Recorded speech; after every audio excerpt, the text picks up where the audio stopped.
பாப்பாவை ஸ்கூலில் விட்டுட்டு வந்ததுக்கு அப்புறமா அப்பாடா அப்படின்னு கையில் ஃபோனை எடுத்துகிட்டு கொஞ்சம் நேரம் உட்காரும்போது சோம்பேறியும் நம்ம கூட சேர்ந்து நல்லா ஜம்முன்னு உட்காந்துரும்.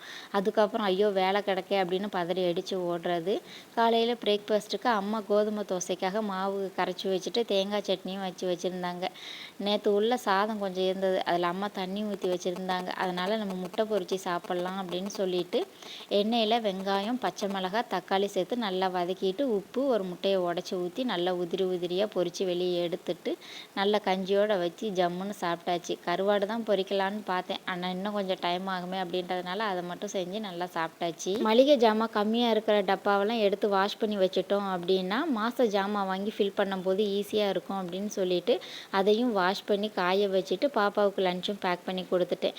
ஏதாவது புதுசாக ஒரு பை இருந்ததுன்னா அதில் என்ன இருக்குது ஏது இருக்குன்னு பார்க்குறது எங்கள் பாட்டி தான். டவுன் வந்தது, அதையுமே வாங்கி சூப்பராக சாப்பிட்டாச்சு.